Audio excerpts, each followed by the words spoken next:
There's so many ways for you to show up online, profit, and make an impact with your business. That's what the Heart-Centered Business Success Show is all about.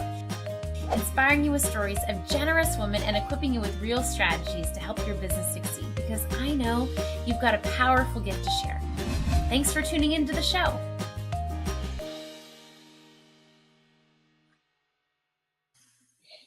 Thank you for being here, Jordan. Yeah, thanks for having me.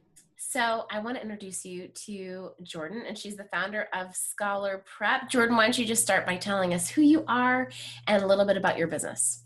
Yeah, definitely. So a few years ago, I started this business with my mom based on our personal experience with the college and scholarship application process. I was kind of a nerdy student in high school. I was really into academics and I was pretty competitive. So when I sat down senior year to apply for college and for scholarships, I really took that on as a challenge, and I ended up being really successful. I won about $50,000 in scholarships, but it was very stressful and very overwhelming, and I ended up having a lot of regrets. Like I had things that I wish I would have done differently, and I was kind of frustrated about that. And I think when I left for college, that probably would have been the end of it, except I have a younger brother who is 7 years younger than me. And so my mom and I really wanted to help him prepare for that process starting early rather than scrambling like I did senior year.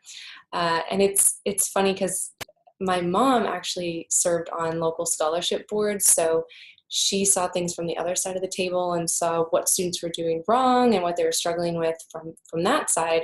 And so we had this really unique perspective on the whole process. So we actually developed a book. It's called our Scholar Prep Organizer, and it walks students through this entire process, starting as early as the summer after 8th grade. And so we just created that for my brother. It was a 3-ring binder at the time. And we had so many parents ask us to make them one that we decided, well, hey, maybe this should be a real business. I love that story. Such a great story. So I have two targeted questions for you, but before I ask those, I just want to know more about the story, because I feel like I'm hearing parts of it that I've never heard for the first time. So I love that your brother was a big part of the motivation, right? Okay, there's someone else after me that we can do this process better for. What took it from that to maybe my brother and also hundreds of other people? Yeah, it really was just, my mom, just with her personality, was very proud of what we made for my brother. And so she was showing parents, and they would say things like, well, isn't the counselor doing this for them? And she would be like, no, I just did this with my daughter, and nobody is doing this for you. Nobody is helping you with this. It's 100% up to you and your student to be doing it. And she was shocked at how many parents had no idea that that was the case. And so I think that was really what demonstrated to us that there was a need, that there was a gap that we could fill with the system that we created, just based on, what we had been through. And what made you decide, I want in on this? I don't know where this is going, but have you always had an entrepreneurial bone in you, or what made you decide to join in? Yeah, I think so. I mean, my mom and I are both very similar in the personality aspect of projects and starting things and creating things. And that's just very much who we are, and leading projects. So we thought this would just be kind of a fun thing for us to do together. And it was researching the content and putting it together and finding the designer and the printer and doing all of this was so fun, and we loved doing that. And it just made a lot of sense for us to do it together when we started, because it was about our story. You know what I mean? Mm-hmm. So now you have all sorts of services. You have a course, you have one-on-one stuff, you have a binder, the beautiful binder. Mm-hmm. I think you started with the binder, right? Yes. Why the binder? Why was that the start? Because really it was that organizational piece that we found that pretty much every parent needed help with, and every student.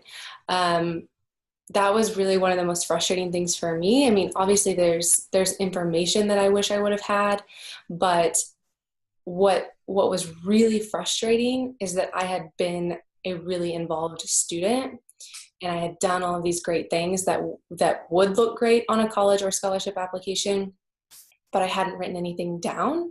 So when I sat down senior year, I was trying to think back, what have I done for the last 4 years?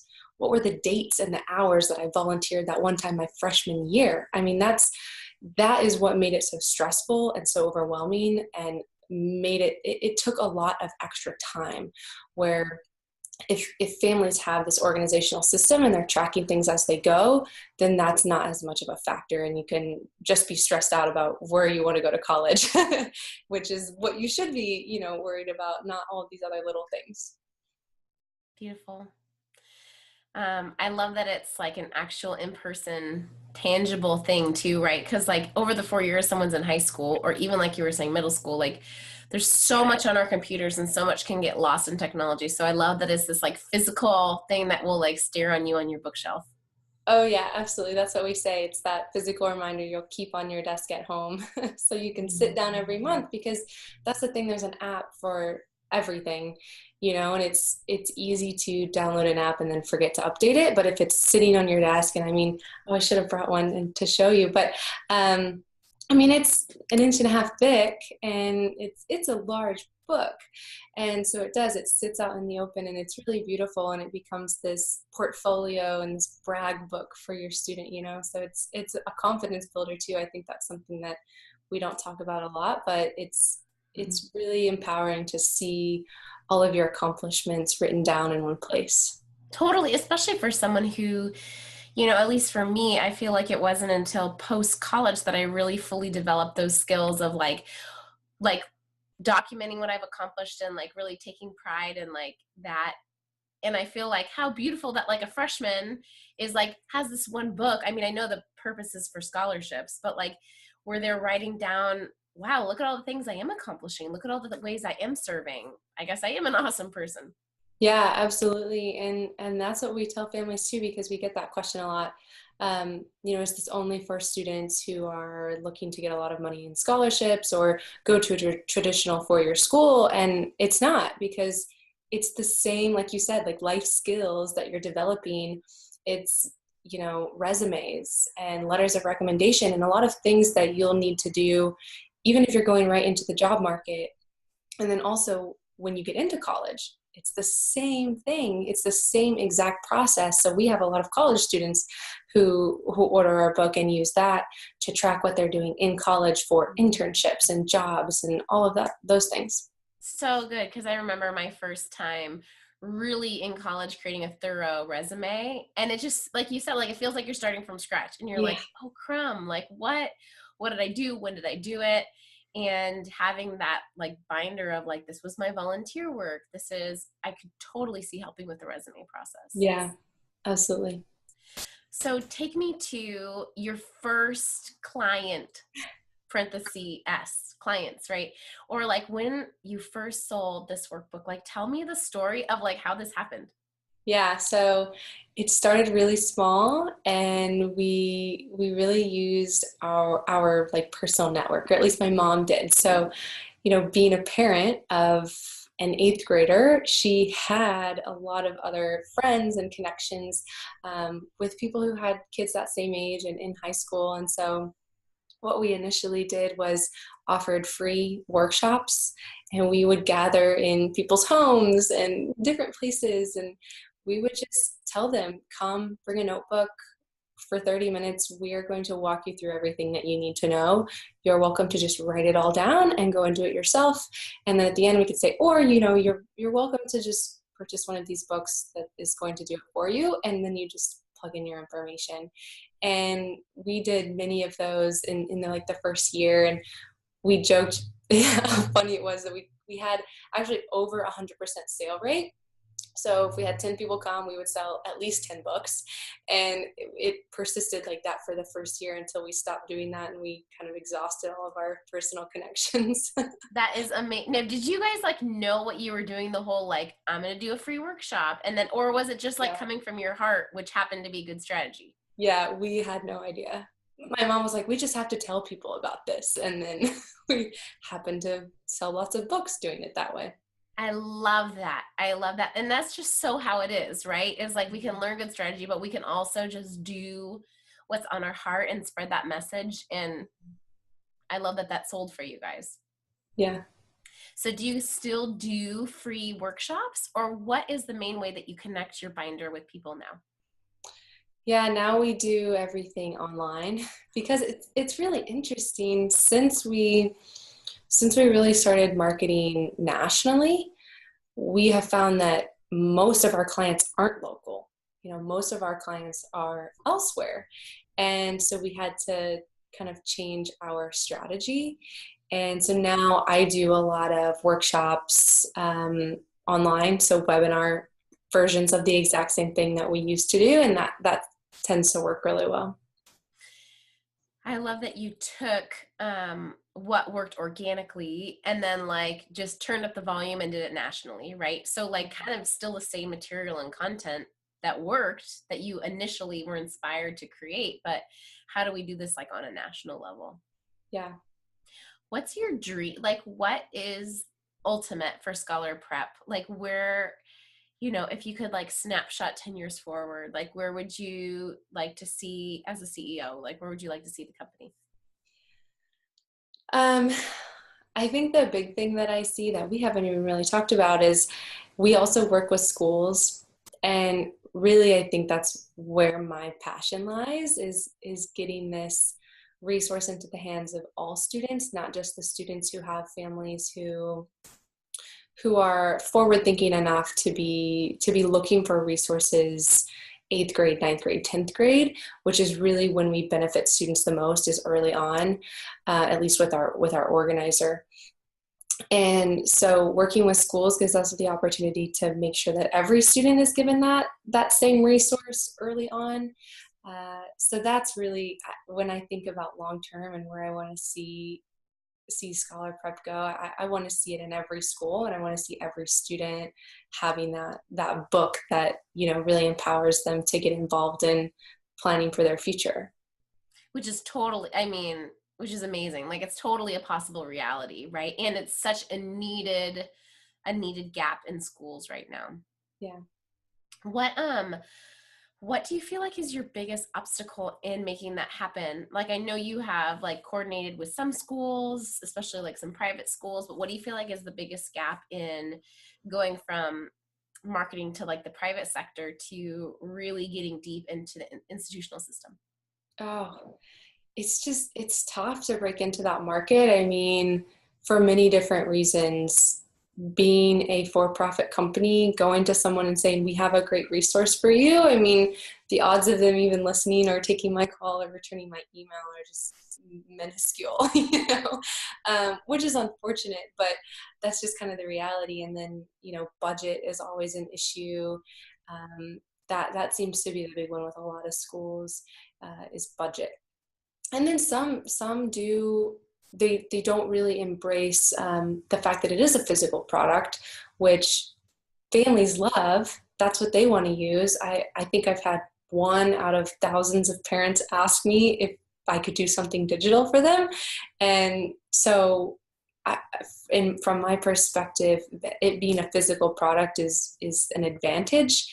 But schools, they're kind of on that cusp of like trying to be progressive and going digital with a lot of their things. So it's kind of it's a disadvantage when trying to go through schools. So those are kind of the main ones. And what keeps you motivated like when you are or when you have done some of those like cold calls, right? Or when you have reached out or really tried to break through in that market, right? Where there isn't someone really before you. What keeps you motivated?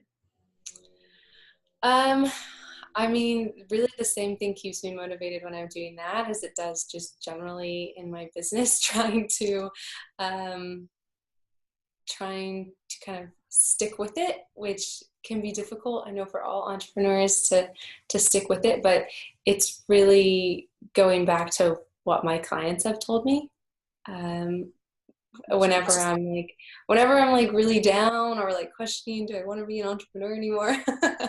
um, I think this was something that you suggested to me really early on when we were working together, is reading those testimonials that I've received. And that has definitely been the most powerful thing. And I've had some send in videos and, watching a parent and a student sitting down talking about how helpful my product has been. And that, there's one in particular, one testimonial that really gets me when they're in the video and they look at each other and they're like, we can do this. And I'm just like, oh my gosh, my heart melts, You're like, that wasn't included on the sales page, right? Like teamwork between like mom and kid. Yeah. It's amazing. So we may have already covered this, but I'll ask you anyway. What's your biggest heart-centered problem in your business that you've overcome and or are still overcoming? Sorry. And what's the heart-centered truth that carries you through? Yeah, so kind of along those same lines, like most entrepreneurs, the biggest thing I struggle with is doubt and just questioning whether I'm cut out for this whole entrepreneurship thing and whether what I'm doing is really valuable and, am I really an expert and do I have the authority to be helping and guiding people in this journey? All of that is really the biggest obstacle that I continue to face. But like I said, those testimonials, but really just, reminding myself that I am helping people. That's really what keeps me going and keeps me at it. Beautiful. I love that you have some testimonial videos too, because it's probably hard, especially with the physical product, right? Like you're not there in the room with them as they're like writing things down or as they're like, you're not like, you don't fully get to see the impact, right? Like all those tiny moments. Like I wish we could send you like a little spy cam that people had to, like a mandatory spy cam that came with the binder that people had to install, right? So you could see all those little tiny wins along the way. Yeah, and this same testimonial, this one really was just absolute gold because the student he held up his book and he went through a couple sections and he was talking about how he had a resume for his instrument that he played and all his pockets were stuffed full of things. And I was just like, oh my gosh, that's exactly how it's supposed to be used. Mm-hmm. It's amazing. I was going to say too, like, especially because you help prep, like I don't know what it's called, like client life cycle or something, but like you're planting so many seeds too that aren't going to be harvested for like, well, in 8th grade, like 5 years. Right. Yeah. And so I think I can totally see how the doubt will creep in too, when you're like planting seeds. And it's not like your harvest is still before you. Right. Yeah, absolutely. It's an interesting cycle in the sales cycle too. And now that we've added products for, like, we have a senior mentorship that we're doing right now, because if anyone has a senior, they know this is like crunch time for applications, not just college, but also scholarships. And so we've added a lot of things. So it's interesting to see kind of like certain times of the year, I'm really only focusing on seniors, and other times of the year, it's more of like okay, your student's getting ready to graduate 8th grade. This is what we need to be thinking about. So interesting. I love that you serve people on all levels, right? Like, really, you should prepare in 8th grade, but if you don't, we're still here to support you at like the midnight hour. Yeah. Well, Jordan, thank you. Thank you for sharing your story and being here. If someone is watching and they have an 8th grader and they're like, oh, shoot, what? I have to prepare now? Or if they're just interested in more about your business, tell us where that we can find you online. And also if you have any free resources that you offer to get parents of college students or parents of pre-college students started. Yeah, so you can find us at scholarprep.org. We're also on all the social medias, which are all on our website. So scholarprep.org is the best place to go and find out everything about us. We have a blog. We put tons of resources on there on all different topics for students of all different stages of the process. And then we have several freebies. So if you'd read anything on our blog that you're interested in, there's usually some kind of freebie that you can download along with that. But we can link to like a free chapter so that people can take a look at what's actually in the book. Is that like a free chapter of the actual binder? Yes, it is. Yeah. Amazing. So you do have a digital. Yeah, but it's just you're really only getting to see the content of what's in that chapter. It's the book that's valuable. I love that too. Like, I love that you have decided as the business owner, right? And someone that's been through it and knows the industry and knows your students, like, I could offer my product in a million ways, but instead I'm going to offer it in the way I know that my Yeah. people need it, right? Yeah. And there's like, and I love that only really one person's pushed back, right? So that's like, okay, you're doing it right. But I love that you have that confidence of like, no, I know how my people need my product, and this is how it is. Yeah, it's funny. I'll say one last thing because Yeah. you reminded me of this other really cool story is this girl from, she was a high school junior, lived in Panama, which I don't ship outside of the US because it costs like 3 times as much as the book costs. And so she emailed me and she was really interested, and I sent her a digital copy and she printed it out and she bound it herself, and she has this phenomenal story, and she's really taking on this whole process by herself, and it's really inspiring. So I love that. Like, even when you made an exception. Like, did you mandate she print it, or was that like her own initiative? She did it herself. I just sent her like a password protected. I was like, don't share it with anyone because I don't do a digital version. That's amazing. See, I love, like, that's your person, right? Like, that's an ideal client who's like on that same brainwave of, I know the value. So even though this is digital, I'm going to pull it on offline. Did she send you a photo? Yes, she did. Ah, Yeah. I love it. I love that is she a graduate yet or not yet? Not yet. Okay. I love that your product is reaching further than the States too. Yeah, me too. It's pretty cool. Well, thank you for being here. Any final words or thoughts before we wrap it up? No, that's it. I appreciate you bringing me on. You're super inspiring, and so thank you. Thank you, Jordan, for being here.